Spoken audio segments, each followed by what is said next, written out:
This is the Microcast from Microcosm Coaching. We encourage athletes of all ages, backgrounds, and ability levels to take small steps towards big dreams. Start small, dream big, and get matched today with a Microcosm coach by scheduling a free consultation call. Whether you're running your first 5K or 10th 100 miler, our team of certified coaches can help you reach your athletic goals. Visit us at microcosm-coaching.com to learn more and take a small step towards your big dreams today. Hello. Hello. We're back. We're back, and we both just ate chocolate chip cookies made by Coach Kristen Lane, who not only is one of the top skimo athletes in the entire world, she's a skimo national champion. I think she might be the greatest baker of our generation. These cookies are so good. She gave us a bag of them on Sunday, and as of 10 seconds ago, they're all gone. I was tired. I ate one cookie, and now I feel like I could climb Everest. These cookies are so good. They change my mood. They change my personality. I feel like my chemistry is different. I feel more optimistic about the world in general because of this cookie. I need to have these cookies, one on deck every Tuesday at 4 o'clock. Yeah, I mean, for these recordings. Obviously, Kristen should not retire from being a coach because she is one of the nation's best skimo coaches. But damn, girl, you could have a side hustle for sure. Yeah. So I'd happily pay. A weekly subscription fee. Yeah, please keep sending us cookies. So what are we getting into today, Zoe? So we're going to do some hot or not questions. Thanks everyone who sent in hot or nots. And if you are a listener and you want to send us some hot or not topics, please do send them microcosmcoaching@gmail.com. We'll answer your questions. We'll look at the science. We'll talk about it. We'll examine the research, and we will tell you if it's hot or not, or if it depends, which is oftentimes the answer. We're going to do some hot or nots. We're going to answer an athlete question about how long it takes to get faster and what improvement timelines look like for athletes of different levels and how you can maximize your chances of getting better faster, which that's kind of what we want to do. Yeah. We're going to look at what the science says about smartwatches. Do they help or hurt athlete performance? And we're going to look at a very juicy study. No spoilers. #no spoilers. Well, let's get into it. Yeah. YouTube physical therapists, hot or not? So, spoiler alert, Wow. It depends. So the thing I would look for is to really make sure that the creator is a licensed physical therapist. So look for DPT after their name. That means Doctor of Physical Therapy. That means they have an extensive education and clinical experience. And that's really what you want to look for if you want to maximize the chances of this person being knowledgeable and not just like a TikTok influencer. I think that, one thing to look out for is that advice for specific injuries like ACL tear, sciatica might be less reliable, particularly if it feels really simple. Just like every individual is unique, every individual's injury is going to be unique, and you really do need a personalized assessment for an accurate diagnosis. If you're using YouTube videos in lieu of visiting a physical therapist, I'm going to give that a not hot. If you're using it for let's get some I'm looking to upscale my mobility routine, or I want to I want to know a little bit more about functional movement. All of that's great. Girl, you gotta not use YouTube to doctor YouTube. You deserve better than that. I completely agree. Always looking for that DPT, Doctor of Physical Therapy, after the name. And if the person in that video is talking about some kind of a quick fix or a miracle cure, the one thing you haven't been doing to fix your plantar fasciitis. One thing heal sciatica for good. Yeah. One trick doctors don't want you to know.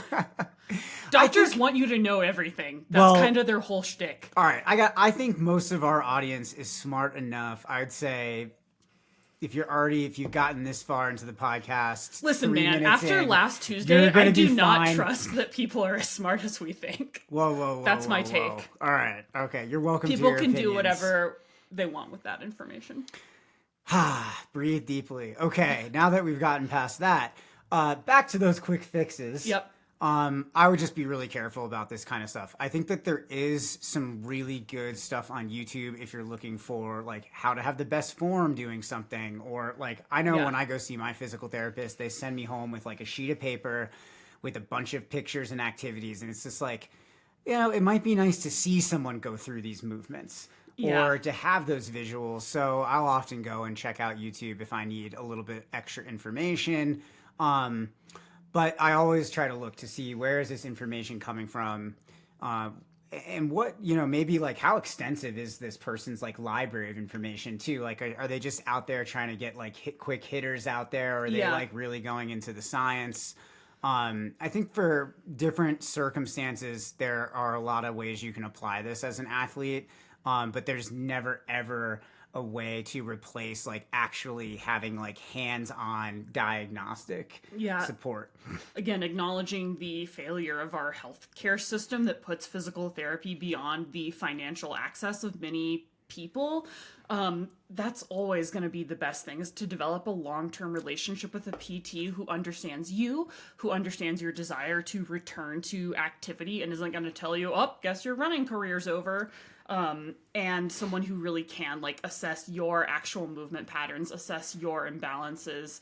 I'm going to say like YouTube PTs, great for like potentially beefing up your mobility routine, but I'm going to give a big thumbs down for using it as a way of assessing or addressing actual issues. Yeah.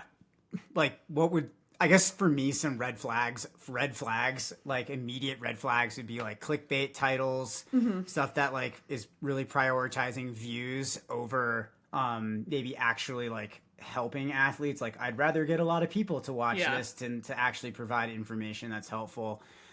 Be careful about that. Like no sources cited. Also, we love a citation. Yeah, it can be a red flag.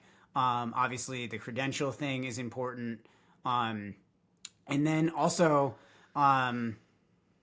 if their practices are different than what you might hear from normal practitioners out there. One weird trick doctors don't want you to know. Right. It's unlikely that some dude on YouTube has the secret to longevity or fixing your running form or whatever the fuck it is. There's usually no secrets. Usually there is scientific consensus on a lot of things. As much as we want those silver bullets. I would love a silver bullet. If we had any, we would probably not be doing this video and podcast. We'd be silver bulleting. So, are we hot or not on this? What are you? I think it depends on what you're using it for, right? Like, if you're, again, fuck no for diagnosing anything. Definitely not for, like, trying to fix an actual injury you have. But if you are a healthy athlete and you're like, oh, I would love to know how to improve my ankle mobility, great, rock on. Right? Like, show me that dorsiflexion. Exactly. If you're using it for dorsiflexion. Yeah. Dorsiflect away. Let me see how I can do those nerve glides. Yeah, nerve glides. Yes. Not like, let me see how I fix this ACL tear. Yeah, like, bulging disc symptoms, question mark? Hell no. All right, hot or not? Strava AI metrics. I love this. So Strava's AI feature called Athlete Intelligence really is looking to turn complicated workout data into personalized, easy to understand insights for athletes. So have you been following your AI on Strava at all? Like, do I have it turned on or do I obey it? Well, do you like read it? I do read it because I find it hilarious. So sometimes, like, it will literally take things from the title of the run and put it into the, like, it'll, like, validate how you felt. Yes. Which is super interesting. Not always great. Doesn't work very well for me because, again, I exclusively use Strava titles as, like, jokes. Right. Like, every day I try to write a joke or, like, I reference something that I'm reading or listening to, which not helpful. Just imagine it's like, this run was horrible. I couldn't run up the hills as fast as I wanted. and then the AI, powered coaching feedback is like, this run wasn't as good as your last 3-week average. Like, and you were slower on hills than you've ever been before. Yeah. Indicating your fitness is declining. Like, Yeah. Like, I made a joke about uncut gyms in my title today. Like, the AI should be like, girl, take a Prozac. You seem anxious. But so it is clearly trying to combine subjective data with objective data, but I think it's not doing a very good job of that. I have never once looked at it and been like, oh yeah, that's a banger piece of input, Strava. Thank you. So I love Strava. I really like almost every other feature. This feature, I think, leaves a lot to be desired. But it looks at metrics like pace, heart rate, elevation to try to provide actionable feedback based on trends over the past 30 days. I mean, as a coach, I'm typically looking deeper than 30 days for like a lot of trends as well. It really lacks the depth and customization that a human coach in a specific tailored training program can offer. Something I've been thinking about a lot is 2 weeks ago on the Trailhead podcast, I interviewed Dirk Friel, who's the founder of Training Peaks, which we love to use for coaching. And he had a really great take that coaching is still a lot more art than science. Because, like, yes, there is a lot of, like, exercise physiology. Yes, there is data. Yes, there is metrics. But there are 2 humans involved. So it's a lot of art.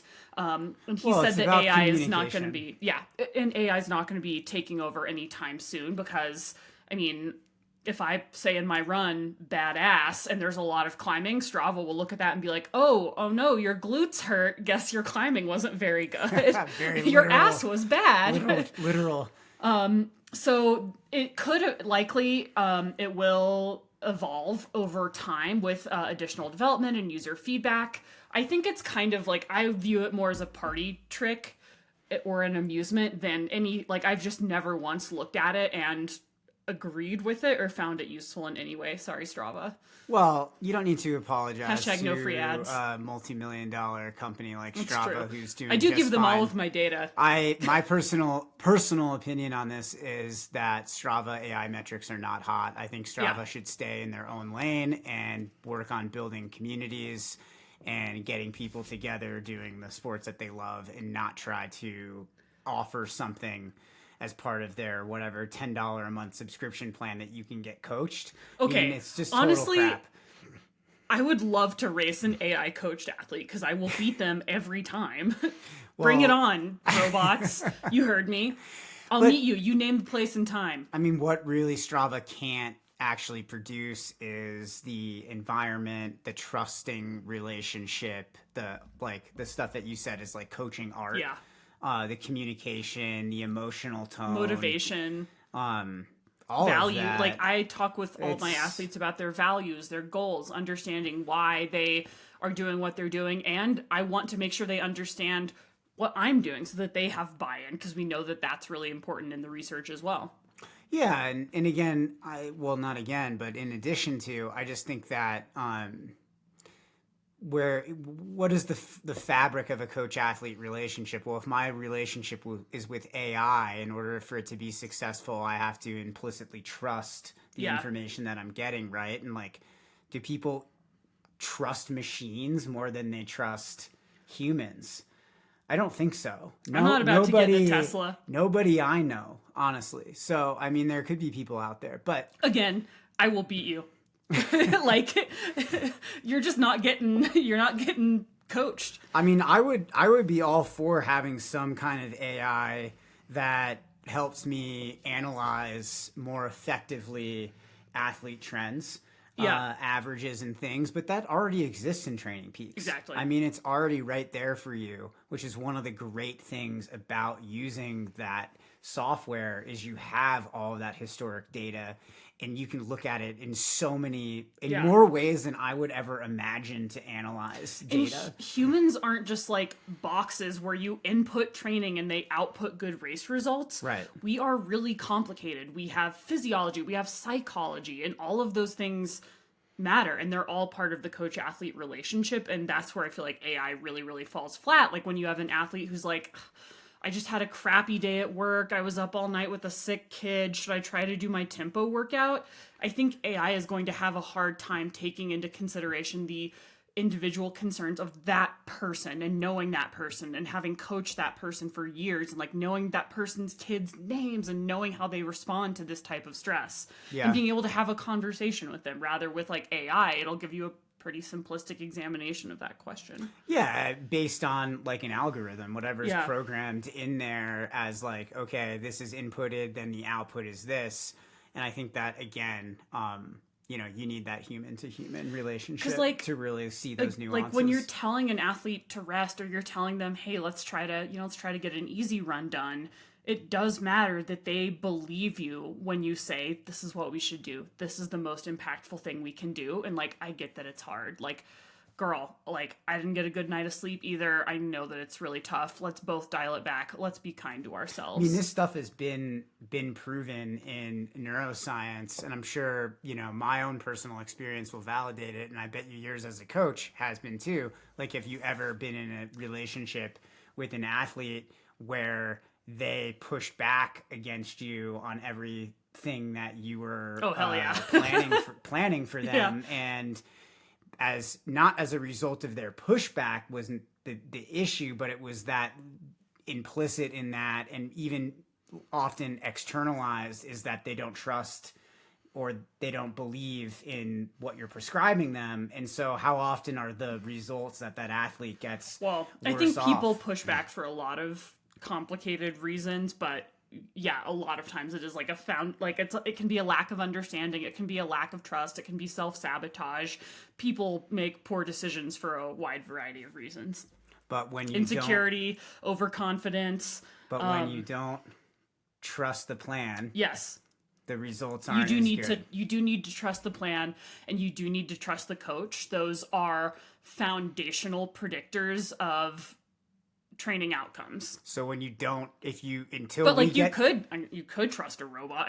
I mean, until you get to in Teslas and let them drive them around all the time. Right. I mean, so until we get to a place where we really can trust AI, that's better than working with a human, where there's always going to be some kind of I do use AI a lot there in my work. Like as a journalist, I use it to quickly fact check, like routine data, to summarize sources. I do trust it in a lot of circumstances, but you also do have to understand the limitations of it in order to use it effectively.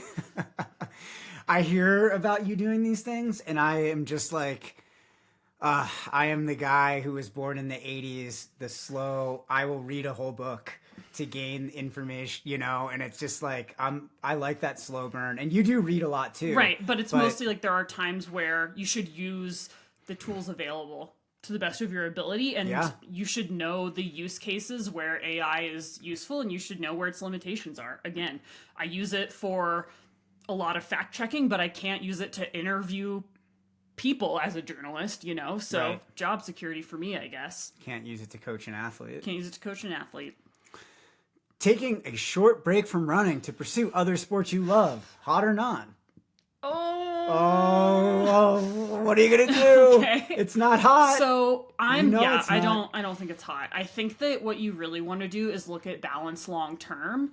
I would say if you really need to take time off because you feel like I'm not getting enough rock climbing, I'm not getting enough cycling, I think the most ideal is to incorporate those sports more holistically into your overall training program.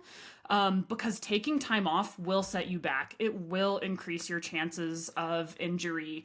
And I mean, there's some total freaks out there who are able to just like do skimo all winter and then crush UTMB, and that's great. I'm happy for them, but that's not most of us. It's not even Jim Walmsley. And I think the risk-benefit analysis is that you should really look for more balance overall. Talk with your coach about how to build a training plan that meaningfully accounts for every aspect of your athletic identity, and try to balance the things you love throughout the year. If you feel like you have to drop everything you love to run, you're probably like something about your training is off kilter. Like if you're training for your first ultra and you feel like I have to do so much training for this ultra that I can't ski and I can't bike, that might not be a good goal for you. Yeah.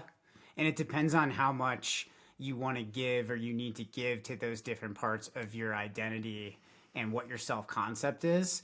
So if you think about identity as like a pizza, and you have many different... My identity is absolutely a pizza. Yeah, like you have many different slices, and each slice like represents a part of you that in order to feel like yourself, you have to put energy into.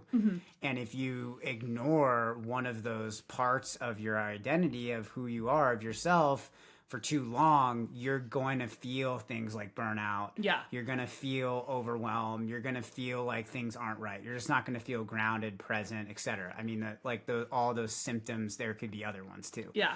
But so like the ideal is that you have different parts of the training year where you're able to put more energy into those things, or you find a weekly balance that works for you. Like athletes who like to climb, sure. There's plenty of days of the week where you can go to the gym and climb. Like athletes who like to bike, like there's no reason you can't work that into training. Yeah. But needing to take a lot of time off to then pursue something else, that there's a challenge implicit in that. And that's, well, how much do I love these other things? First of all, you have to ask yourself as an athlete, like, am I a dual sport athlete? Am I a triple sport athlete? And I need to give to all of these things. Like do you a identify as a triathlete multi-sport athlete? I identify as a mountain athlete, I think. And I do the things that help me move better in the mountains. Yeah. So a lot of that. I'm a treadmill athlete now. Yeah, you are. For me, it's a lot of these things are supported by running. That's my primary. That's the thing I have the most access to right now with the stage of life that I'm in. So that's what I'm going to do. Yeah. And fortunately, I've given enough energy to other sports, such as skiing, that I can pretty much get on a pair of skis and go wherever I want. Yeah. And that's a big privilege, but I earned that with a lot of years of putting all of my energy into that and less into running. So, the flip, however you want to line it up, like, if I go a whole winter and I don't ski, which I almost did last year pursuing Western states, I got on the borderline of like, ooh, this is weird for me, my identity. Something's You did off. like 1 day of skiing and it was on Mount Rainier. 2 days? You did 2 days of skiing? Yes. As a professional skier, former pro skier. Former professional Does that make skier. you sad? How do you feel? No, because life has stages of change. And if you cling on to your past self, you're wasting time you're just wasting time and energy that you could otherwise be putting into where you're headed and where you want to go. Like nothing is the same as it was yesterday. And if you try to lie to yourself to tell you that it could be, or you could get those glory days back, or I want to be that athlete I was before, it's just like you can never be who you were before fundamentally. So I try not to give those thoughts energy, because I do think about like my past as an athlete, and like there are other sports that I love other than running. I actually excelled a lot in tennis. That's right. You were like a tennis pro. I mean, you've had so many lives. I have like way less untalented people like me. Are so lucky because we have so fewer decisions. That's just a story you tell yourself. You just really love running. I just really love running. I happen to have been fortunate. I've gotten to coach in 3 different individual sports, and I've gotten to excel at a high level in those sports. I feel grateful for that. I think that helps me be a better coach and understand the nature of individual sports in a different way than most other coaches can. I think it all feeds the same thing. And so like my identity, a bigger piece of my identity is about that than it is about like necessarily needing to participate in that sport all the time. So it's all about understanding yourself. Like this question is just a self-inquiry. Yeah. And what do you feel you need to feel most like yourself? Like if the answer is I need to be doing 3 sports a week, oh great. There's, triathletes do 3 sports a week, a day. Well, the joke with triathletes is it's the best way to suck at 3 sports. Yet there are plenty of triathletes or it's somehow the only thing more expensive than getting a divorce. I love these jokes from a comedian, and you've never been a triathlete, which is good. Again, no talent.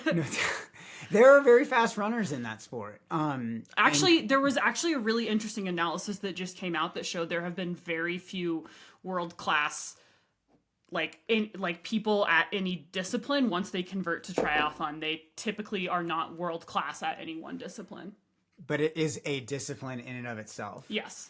So The that's best the deal. triathletes are well-rounded. Well, I just think it's funny that the best triathlete, this is just a thing I read recently, it was like the best triathletes, none of them are world class at any one of the sports. Because they're Individually. specialized at triathlon. Right. Exactly. And I think like the whole point of like understanding that is like, what do you want to specialize in as an athlete? What makes you feel most like yourself is the highest expression of who you are.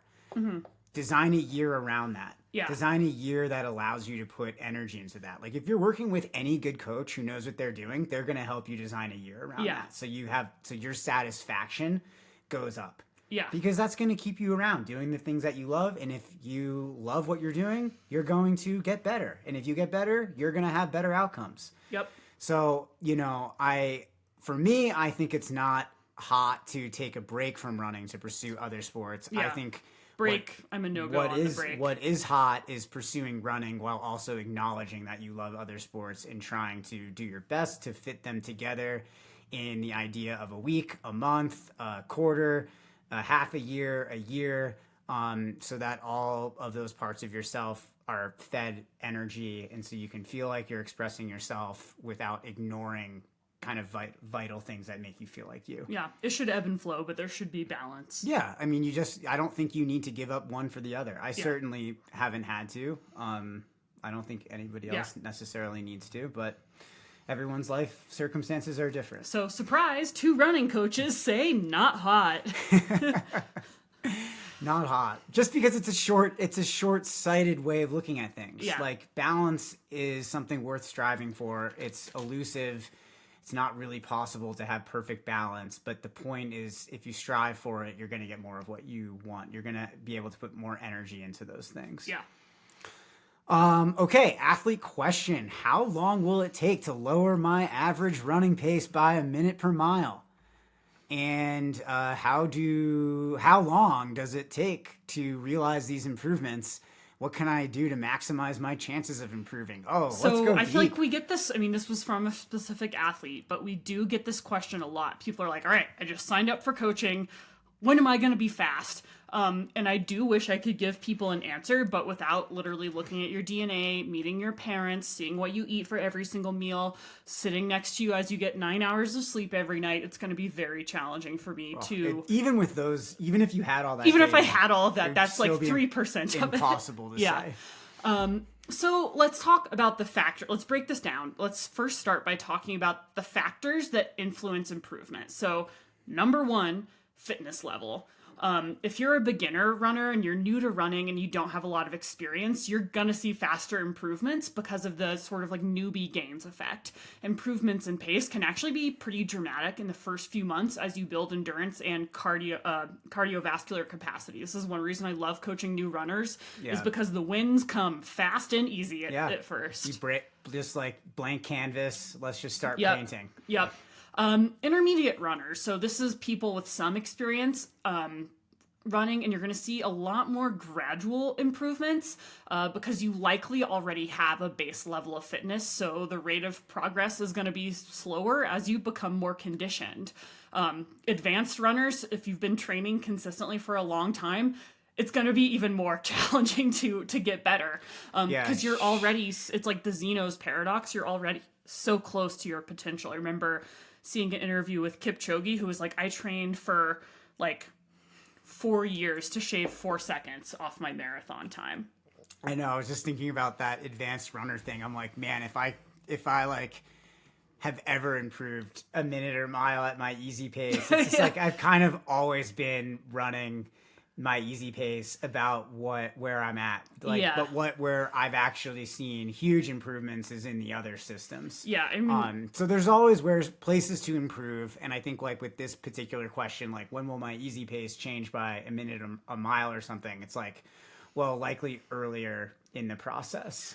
Yeah. So, what's another factor that influences improvement? Consistency. This one is crucial for improvement. So, runners who train regularly, I'm going to say that's 3 to 5 plus times a week, and follow a structured, periodized training plan are way more likely to see faster progress than anyone with an inconsistent training schedule. And then quality of that training matters. So like I think consistency is the foundation, Yep. and then kind of like what an athlete's really looking for is like how often are those sessions feeling good, and then how specific are some of those sessions? What's the underlying intention? You know, am I just running easy, or is some of my running going to be focused on developing specific energy systems? Maybe I'm doing strides to build economy. Maybe I'm doing running intervals, 5 Yeah. and 10K work to improve VO2 max and develop more better cardiac stroke and things like that. Or am I doing tempo work to threshold training to improve lactate shuttling? Like if I'm working all the systems in a functional way in a periodized plan that maybe spans 6 months or a year, boy, I'm so much more likely to shave a minute a mile off of that like like that easy pace than if I was just kind of throwing the kitchen sink at it and just doing it randomly. So like the quality of the work really matters. Yeah. If your work isn't like, if you're just doing all easy runs, forget it. It's going to be a lot slower. You're going to progress. improve a lot slower. That's Yeah. why, especially with beginner runners, we do so many strides and like hill strides to really reinforce those top end biomechanics that you're going to see huge efficiency gains pretty quickly with lesser trained athletes. So those are all things you can control. Let's talk about some things that maybe we can't control, like age and genetics. Oh my gosh, if I could just be 8 years younger. Oh, to be 30 again. Yeah. So younger runners, so teens to your 30s, are going to see faster improvements compared with older runners due to natural physical advantages. However, amateur runners of any age can make significant progress with the right approach. I would say that like genetics aren't destiny. No, not at Age all. isn't destiny. Yes, it is a factor, but does focusing on those things help you get any faster? Fuck no. So why would you do that? I think one of the most beautiful things about coaching is seeing working with people who don't think that they have any genetic gifts, and to be 2 or 3 years along in the process, and for them to like really be deep in it. Yeah. And then for them to finally be realizing like the genetic potential that they had that was just under the surface, that just takes a lot of time to come out. Like it's not about fancy VO2 max and things like that. Like there's so many great runners out there who have very like middle of the road VO2 max numbers, and who don't have as many slow twitch muscle fibers as other athletes. Like it's just, we like to gravitate towards like kind of those like genetic freaks where we can just like point to, it's just like, yeah, VO2 max of 96, like obviously he's the best in the world. Yeah. But it's just like, actually there's so much more that contributes to success over time. Rewind, go back to consistency and quality of training. Right. Those things are so much more important than talents. Absolutely. So obviously age and genetics play a role. I only share those factors, because we are trying to be accurate. Yeah. Not because I want runners to obsess about them. I don't, but I think it is important to mention because it sheds light on why it is so challenging to answer this question without sequencing your genome. Which we do not do as coaches. That is not a service we offer. We refer out. Refer out for that. They literally, like, there are genetic tests where they look at like your but I think that's like the least helpful thing you can do, right?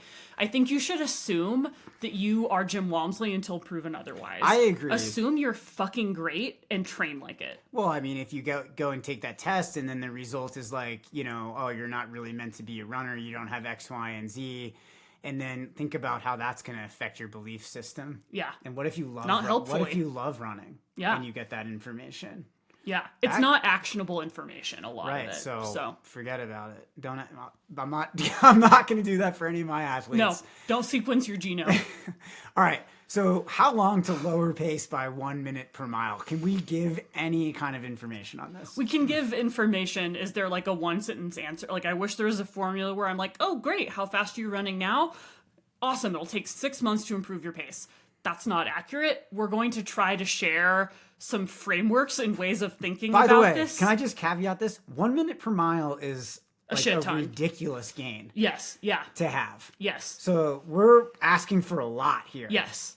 Because, like, if you run 10-minute miles, improving by 1 minute is 10%. Like, a 10% gain, that's insane. Yeah. Actually, like, the Nike, next percent improves some runners' efficiency by like 4%. So you're talking double the most advanced technological advancement in our sport in decades. You're doubling that. So it is possible. It is big. It does not happen overnight. No, I don't want to say what timelines I see this at. Let's go into the science. Cool.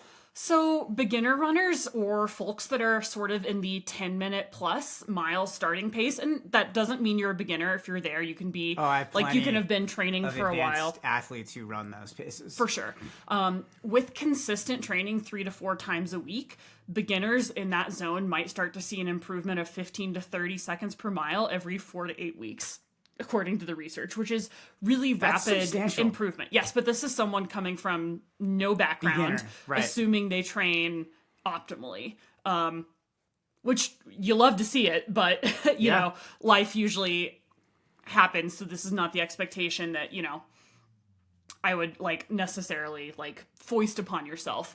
To lower the pace by a full minute, we're definitely looking at something closer to 3 to 6 months, depending on the runner's initial fitness, training plan, and compliance. Yeah, agreed. Now, for intermediate runners, those maybe 8 to 10 minute per mile pacing as a starting place, improvements are going to come a little more gradually. You guys have already done some work, so it takes a little bit more time, but you could still see maybe 10, maybe 15 seconds per mile every 8 weeks or so. And I think that's really if the plan is going to include some great speed work. This is, again, considering that you have a base of fitness but haven't been doing structured periodized training. Yeah. I'd say as for an intermediate runner, maybe best case scenario in a year we could lower the pace by 1 minute a mile, but I'd probably be more comfortable saying 2 to 3 years for a whole minute. I would agree with that. To be honest. Yeah. That's what I've seen in practice. Yeah. And also, the thing that I always find so complicated about this is, athletes will often look at their, the recovery run the day after their workout, and they're like, oh, I'm getting slower on this. And I'm like, no, you're not. You have compounding fatigue because you're actually training now. Right. I mean, if every time, if you feel consistently tired and slow, there might be reasons to investigate some, underlying health and, training tolerance sort of issues. You're not gonna not every single run is gonna be getting faster and faster and faster. We're for most athletes, we're building volume, we're progressing the training, and all of those things are not necessarily gonna make it so that every easy run you go on, you're set up to PR. So I think that's a really important context to take into this as well. Yeah. It's not gonna be a linear process. If you're already running pretty fast, it's gonna take many years, sub 8. It's going to take years to improve your pace meaningfully. God, another decade? I got another decade in me before I retire, I think. Yeah. And again, these are not hard and fast rules. There are lots of things you can do to maximize your chances, and all of those numbers assume perfect adherence, which, even with the best athletes who try so hard and are so great, 80% adherence. Life happens. You get sick, you get a flu shot. We're not boxes that have inputs and outputs. We're people, and that's why we coach humans first, not just athletes. So a couple strategies for improvement. I like to see athletes increase training volume gradually. Obviously, this is something you're going to do if you're working with a coach, but if you're self-coaching, again, important principle here. Adding mileage helps to build aerobic capacity, but it should be done gradually because your aerobic system is going to adapt. You're going to feel more physically fit long before your muscles, ligaments, tendons, your musculoskeletal system actually adapts to handle those new training loads. So really important to only increase the mileage gradually. Yep. You want to incorporate speed work, intervals, tempo runs, hill workouts. That's going to be really effective for helping increase your efficiency, economy, time at VO2 max, and ultimately improve your baseline pace. Recovery. Yes. Which is so funny because it's recovery. Okay, that's just 90%. That's 98% of your life. I love recovering so much. I took a day off yesterday. And I felt like I could have raced at my potential today. Yeah. Yeah. You could have just like thrown down. 50 miles. Nice. Ready. I was ready. I think it's Kristen's cookies. Kristen's cookies do change my perspective about Performance everything. enhancing baked goods. Optimizing. Optimized baked Silver goods. bullet. We should stop being coaches and launch Silver Bullet Baking Company. Functional baked goods I for think athletes. Part of a good recovery is a good chocolate chip cookie. Yep. Sleep, nutrition, rest, and chocolate chip cookies are essential for adaptation and progress. Do not, I repeat, do not do strength work on your rest day. That's not resting. That's not resting rest. is resting. I yet again fielded a prospective athlete who is interested in working with Microcosm, who in their intake form was like, I do X, Y, and Z strength on my rest day, and I don't. What feel I'm hearing like is I'm that you have a strength progressing. training day and not a rest day. And I'm like, no, okay, well, I was like, no, don't do this, but also like, great, like this will be a very easy intervention. yeah, That will I do always love when helpful. people are like, I'm not getting better and I'm training 7 days a week. I'm like, amazing. It's gonna be so easy. Oh my gosh. I mean, that puts so much pressure on your sleep and your nutrition habits and your stress management to be right on. And I will say for myself, in my new adventure as an athlete, in my new coaching training plan, I only take rest days when I need. No longer do I take a Monday rest day. And I've gone, 30 plus days of running without a rest day. And I've realized, because my coach keeps reiterating with me, he's like, the reason why you can do this is because X, Y, and Z are You have like 10 years of running training. extremely dialed in. Yeah. And if they were not dialed in, you would have to rest. Yep. And it's just been a really interesting journey being on the other side of that. But I think the rest is integral. Yeah. Right? I'm also a good athlete, like a achieving athlete, I guess. And I'm an elite athlete. You can say it. Hello, like, I'm what's an the elite word? athlete. Elite. Now that I've spent half the podcast calling myself untalented, how do I back myself out of this corner? I take a rest day once a week because I have less testosterone than people like TJ. Testosterone's a hell of a drug, and not that he's like taking exogenous testosterone. It's just a very helpful hormone for soft and hard tissue recovery. Estrogen, though, very important for bone recovery. Yes. I love taking that rest day. I have a slightly higher stress situation than you do as a juggler of many jobs and things. And everyone's stress rest balance is going to look different, but how good you are at recovering, the recovery is the training. I don't care how hard you go in training. If you don't go hard enough in recovery, it doesn't fucking matter at all. You gotta go hard in the kitchen. You gotta go hard in the bedroom. You gotta go hard on the foam roller, or go gentle on the foam roller. Don't go too hard. Don't go too hard on the foam roller. You don't want to get any DOMs from that foam roller. Yeah, don't need to meat tenderize yourself. Last couple of things athletes can focus on, obviously consistency and patience. So, significant improvements are going to come over the long term. Yes, there's going to be moments in training where you realize a really quick breakthrough, and that's really great. Celebrate that, be positive about it, externalize it. The longer you're involved in this process, the more fleeting those moments will be, and the more you're going to have to invest in the long term.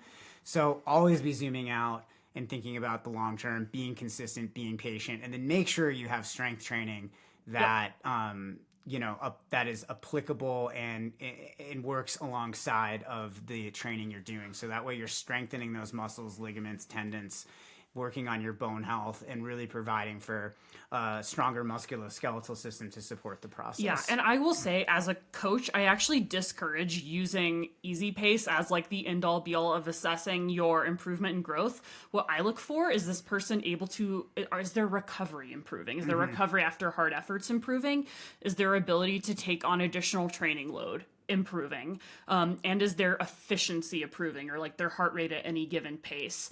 Because you can fake running an 8-minute pace all you freaking want, but if I can see your heart rate data, we know if it's actually easy or not, and a lot of times it won't be. So you can fake pace, you can't fake recovery, you can't fake efficiency, and that's why those are far more important metrics than pace. Now that we've spent 20 minutes talking about it, let's talk about why I don't think it's actually that important. But I know it's something that people care about, so I want to give time to it. I want to talk about why tangible. it's so hard to pin down and why we don't meaningfully use it as like, this is the best way to track improvement. I think one of the most fulfilling things that I've seen in athlete feedback as a sign that they are improving is when they go out for their long run on a Saturday and they come home and they take an hour to eat their lunch and get, back together, and they can return to their life with their family. Yeah. And they can go about and do their chores and, just live their normal life and not be sidelined by how much the effort affects their nervous system and how it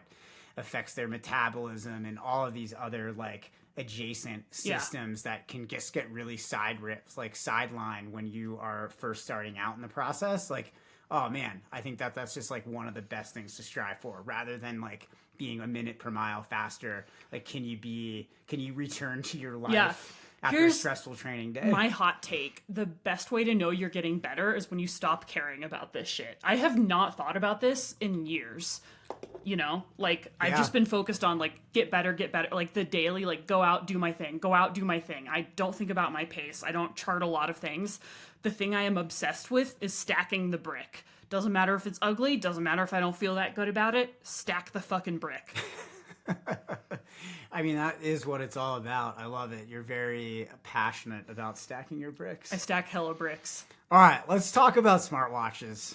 So I want to dive into this super juicy study that sort of looks at if smartwatches and data help athletes perform better, particularly in like a race or a test context, or if it holds people back. So the study I'm looking at is less is more. Cyclist and triathletes' 30-minute cycling time trial performance is impaired with multiple feedback compared to single feedback. I guess, spoiler alert, it's in the title, too much data, not helpful for you. So what this study looked at was it investigated the effects of single versus multiple feedback modes on 30-minute cycling time trial performance. The results showed that cyclists and triathletes performed better with single feedback. So like one metric, elapsed time, like a countdown clock, compared to multiple feedback, like power, cadence, and speed. Non-cyclists showed no significant difference between feedback types. So the impairment in performance for cyclists, triathletes with multiple feedback was notable despite similar pacing strategies and exertion levels. So what that suggests is that too much information will actually negatively impact your performance by increasing cognitive load. Just staring at all of those different data points is a great way to expend. And this is on a mental stationary energy. bike. Yeah. Like this doesn't even take into account like actual real world racing contexts. So I think the really big findings. I mean, it's just oh my gosh. Yeah. I could just really go down in the rabbit hole of what having all of that data can do for an athlete in an intense situation. It's an avenue to judgment, which impairs in performance. Just thinking about the numbers and trying to make sense of them when you're already fatiguing cognitively because of the effort, you waste more energy. There was an interesting, I can't remember where the study was because I read it in another book about performance, but it was talking about athletes who go out and have like some other thing that like some other kind of device, whether they're listening to something, they're reading on the treadmill, or reading on the bike, or looking at their watch. Like if they have other inputs, it actually lowers their power output significantly. Fascinating. So it's that kind of a distraction, really. Yeah. So I think the big things to talk about here is performance impairment with that multiple feedback. So athletes performed worse when provided with multiple feedback metrics compared to just one. So information overload hinders performance. And I think the takeaways, like what should athletes think about here, even for experienced athletes, focus on a single relevant metric during performance. That's going to be way more beneficial than monitoring multiple data points. What do you do? Like, what does that look like for you in practice? So I have a separate like race setting for my trail runs. When I'm doing a race, I track vert, mileage, and time. Vert, mileage, and time. Yeah. Yeah, okay. And I also have an alarm set so that it pings me every 20 minutes to take a gel. Okay. Because like I want to know, oh great, like I can sort of game out like, okay, I've done 30% of the total climbing for this race. No, it makes total which sense. helps moderate effort. Mileage, that's kind of a no-brainer. Like you need to know where you are in the race. That's very helpful. Elapsed time, also very helpful. I have never once used heart rate data. I actually don't even know what other people might have on their screens because Oh man, I just like, have three things. you can go really deep into the weeds. I mean, you can have heart rate, you can have vertical gain, loss, average pace, uphill pace. Oh yeah. Ooh. You can have like you can be splitting off like Oh, right. aid station to aid station or mile to mile. I mean, you can. I mean, like there's so much. Do you do that? What do you have on your data screen? What's on your watch screen when you race? I do vertical gain, time, distance, and average pace. Because those are the four things that I need to know to race to my potential. And I hold them all pretty much equally, like equally loosely, equally as loose. Yeah. Because, you know, a lot of different things can affect average pace. Right. A lot of things can impact time on course based on where you are. And I think like over the years, the amount of time I spend looking at the watch during races has reduced gone down. significantly. Same. Like I only look at my watch probably 5 or 6 times over the course of a 50 miler. Yeah. Like, I mean, like I kind of just know like how long I've been and how close I'll be to a next aid. Like I kind of just know. Like it's a I always feeling. write down the aid station differences or distances on my hand, and then I always sweat them off and then rub them on my face and think, why do I always do this? I know it doesn't work, but I also do try to like memorize the aid station distances, and like for hundreds, usually it's something I've like sort of like scouted out and I know where they are. What about for workouts though? Actually, this is something that I what data do you have on your a watch very for strong workouts? opinion about because I used to track my average pace for splits during workouts. My watch randomly updated without my permission, and it took that metric away. And I did one workout, and I was so frustrated. I was like, I have no idea how fast I'm running. And I looked at it. It was my fastest workout ever. Wow. I have noticed you just proved this study right. N of one. I am significantly faster when I only have elapsed time, like split time. Like I have it say like hard 3 minutes, recovery 3 minutes. Yeah. And then it counts down. Well, that is all I have. I know for me, like, and also working with a lot of high performers and talking to them about what goes through their minds when they're thinking about like their splits. Yeah. And it's like those questions of, can I hold this pace longer? This is too fast. Like, am I capable of this? Like when you keep looking at, oh my God, I have to hold it for this much longer. Right. Like when I'm doing my workouts, I really try not to, and this has been really pushed for me because of the time and intensity that I've been doing in this last build has been, I don't know, 40% more than I've ever done. Yeah. Like it's a huge leap. And like the length of the workout, like previously, for example, I might do 5x5 to do threshold. Yeah. And now I'm doing 3x15 minutes. Woo! This is like a huge difference, right? Like a 5-minute interval and a 15-minute interval. I feel like I'll like, touch the face of my God at 15 like at 15 minutes. minutes. And so, you know, I will look at my watch Yeah. a couple times, and it's in like it gets really hard in the last couple of minutes, and like not be like, holy shit, like it said 3 minutes. Yeah. It just said there was 3 minutes left. Why am I still going? You know. But I do think that like the better my intervals are, it's the least like the less I keep flipping back and forth. And so I'm trying to get to a place where I feel more comfortable not looking, because the length of these is so long that I'm like, oh my God, what the hell? Right. You know, like, where am I? Like, Yeah. could this really be this long? Am I going to make it? And those thoughts don't help with performance, right? But they're Yes. triggered by the data. Correct. But that's the problem. So I think, you know, that approach, minimal data. Like, what do you need to run the interval? I And just what need data is duration. actionable? And I would argue that in many RPE. instances, pace is not actionable. If I'm doing a Right. workout, I look at my watch, I see a pace. I should not adjust what I'm doing because of the numbers. I should only adjust what I'm doing because of how I feel. If Right. I feel that I can go faster, I should go faster. I shouldn't look and say, well, actually, I usually don't go that fast and hold myself back. I should be listening to my body and not looking at the pace. If I'm recovering and it gives me a pace, there's no point at which I should look at the pace and be like, oh, that's too slow, or like, that's so slow, I should speed up.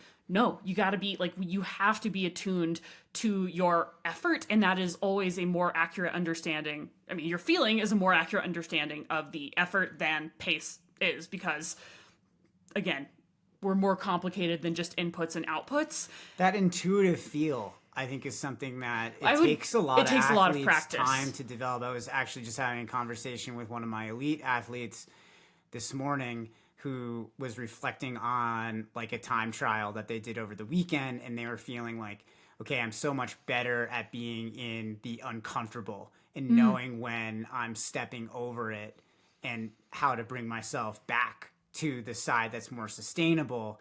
And that like single bit of feedback for an athlete who has to be on that point of it's either too much or too, like, has to be right on that thin ice in order to be, you know, top 10 at an international event or not. Like, that's literally the difference. When I get that feedback that their intuition is improving and that it's not coming from looking at the watch, I'm like, okay, we're in a really good place, because like, you can't waste the mental energy to make that calculation based on your watch. Let's think about when you're racing. Let's say you look at your watch, it gives you a pace, it gives you a heart rate. If you're competing to be the best in the world, or you're competing to be on your age group podium, or you're competing to race your PR, at no point should you like look at your heart rate or your pace and think, better slow down. No, you are there to race a motherfucker down. Yeah, like, you need to think about what you can do to maintain that pace or speed up. Yeah. And so I think taking away any of the things that are going to lead to self-judgment, because self-judgment kills curiosity, and you need curiosity to perform well. And it's also just not good data. Again, no, it isn't. If like, obviously RPE is better data, and we've talked about that. We have a podcast, multiple, on that. But I feel like this is turning into like rants against heart rate. Like, heart rate is fine. It should not dictate actions. No. Neither should pace. No. Unless you're like, if you're running a marathon, you got to hit like, yes, that's sort of a slightly different scenario. But our goal is always to coach the athlete to understanding their effort more and better, and developing that feel rather than being beholden to the data. Because in the research, it tells us that overfixation on the data will hold you back. It will trip you up. It will not make you faster. I want you to get faster. Stop looking at your fucking watch. Yeah. So I think what I usually tell athletes to do is to cover their watch face during a workout, with or a just piece of change tape, the data fields, or change that if they can. And then, you know, athletes, I prefer them to like stick to like one piece of data, maybe when they're looking at their workout analysis and analyzing it themselves. Stick to one piece of data that matters most for the execution of that workout. So like for me, what I focus on is my IF in Training Peaks. Was I within the range that I needed to be in to hit the intention of that workout? Yeah. And then I compare that to how I felt, and I use that to inform future workouts. Not to criticize myself, not to judge myself for how that workout went. If it's in alignment with how I felt, great, I'll celebrate that. Like if I felt like I crushed the workout and I was like a 1.0 for IF and I was at, you know, right there on my threshold effort, great, I'm definitely going to celebrate that. But if it's a day where I'm not feeling it, I'm a little slower, you know, I'm maybe lower on that scale, maybe like 0.93 or something, you know. All right, that's just information. How does that line up with how I felt? How can I use that to build my awareness moving forward? How can I use that to increase the likelihood of better outcomes? Woo-woo, curiosity, feelings, touchy-feely, yes, that is a component. It's important. But again, looking at the hard data, looking at the research says, hey, girl, quit looking at your watch. It is not helpful.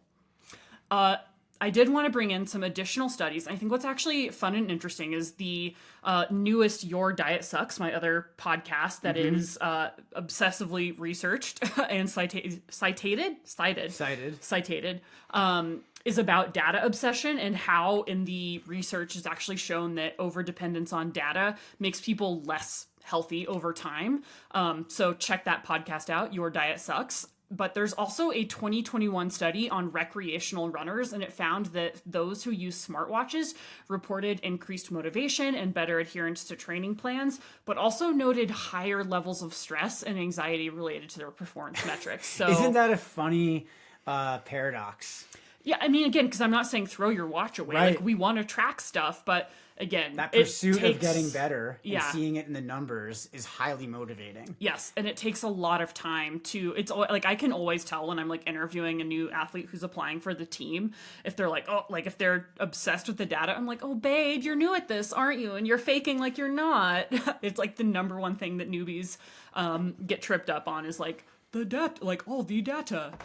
Again, yes, there is some data that is very important, but you're Stick more to than a just- box. I would just stick to one thing that you can kind of put your energy into that helps you understand your effort level and build your self-awareness, and try not to Yes. overthink the other stuff. Just stick to one piece of feedback for now. And, if you need to bring in others over time, great. But, really it's just stick to one thing. I mean, that's what the research supports. Yeah.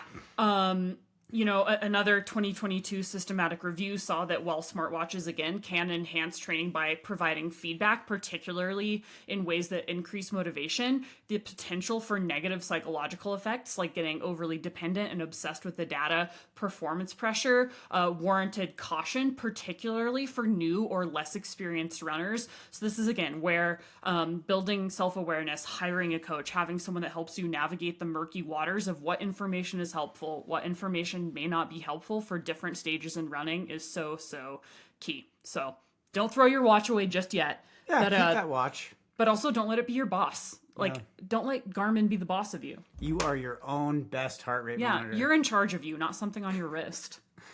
All right. Hope everybody found this helpful. If you've got some hot or not topics for our next podcast, we'd love to hear from you. microcosmcoaching@gmail.com. Check us out. We are on Instagram, Microcosm Coaching, at Microcosm Coaching, microcosm-coaching.com, and everywhere else. So Yep. see you guys on the trails.